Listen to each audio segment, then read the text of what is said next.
chenille qui se prépare. En voiture, les voyageurs. Vous avez vu la petite lumière bleue? La chenille Ça sert part à quoi? toujours à l'heure. Ah, faire joli. C'est un très joli rappel de bleu avec le bleu qui est là, le bleu qui est là et le bleu du moteur. Alors, je t'explique comment on fait. Tu vas attraper les deux manettes qui sont là. Et tu as compris qu'on est dans un laboratoire ici. On va faire une première expérience. Tu vas pousser la manette qui est là. Vers l'avant. Intéressant. Notez bien, hein, premier résultat d'expérience. Donc on pousse la manette de droite, ça avance la tête. Ok, essaye de pousser la manette de gauche. Résultat surprenant, quand on pousse la manette de gauche, c'est le corps qui avance. Notez bien. On va faire des conclusions. Qu'est-ce qui se passe quand tu repousses celle-là vers le sens de pousser? Parfait, et vas-y, quand tu repousses là, vas-y encore un peu. Alors renotez bien, quand on refait la même chose, ça refait la même chose.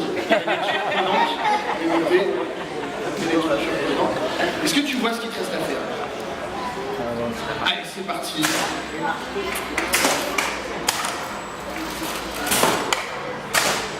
Ah ouais, c'est une machine qui se prend comme mieux en main qu'une Harley Davidson. Ça demande moins de temps de formation, tu peux y aller. Alors, ça ne va pas tomber. Continue un petit peu, je vais expliquer pendant que tu avances. C'est normal qu'elle se pose la question parce que vous voyez que cette machine est un petit peu comme la vie. Quand on est sur le siège, on peut regarder à peu près d'où on vient. On voit où on est, mais alors on voit foutrement pas où on va. Ça, c'est un peu stressant, c'est normal. On n'a pas le choix, il faut quand même avancer et on va voir ce qui se passe au bout. Ça nous stresse tous, mais il faut quand même qu'on aille voir. Va voir ce qu'il y a au bout. On va aller tout au bout du tube.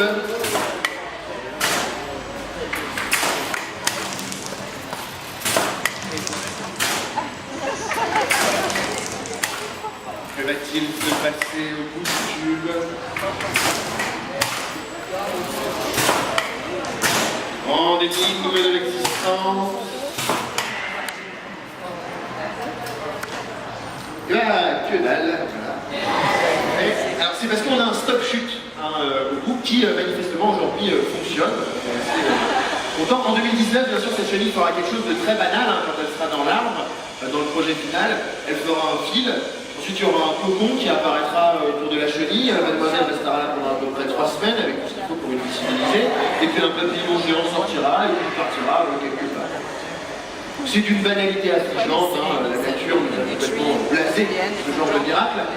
Du coup, on va faire quelque chose de beaucoup plus impressionnant, beaucoup plus spectaculaire. On appelle ça marche arrière. Voilà, on peut faire un petit colloque scientifique, vous êtes prêts? Le thème du colloque, c'est s'il faut pousser les manettes pour avancer, comment on fait pour reculer? Hypothèse de la communauté scientifique, il faudrait tirer les manettes. Alors je te finance pour un premier cycle d'expérimentation, il faudrait tirer la manette pour reculer. Expérience. Vérification de l'hypothèse par l'expérience, magnifique. La vérité est en marche. Splendide. Mesdames et messieurs, une marche arrière de chenille, on peut la tenir. C'est hyper technique. Vas-y, viens juste ici. Alors, je ne sais pas si vous êtes un peu balèze en dressage d'animaux, mais depuis des siècles, des dresseurs d'ours, des dresseurs de lions, des dresseurs de loups, qui ont tenté de faire des marches arrière à des chenilles en vain. Et ici, mademoiselle, facilement, sans forcer, avec une marche arrière sur les chenilles.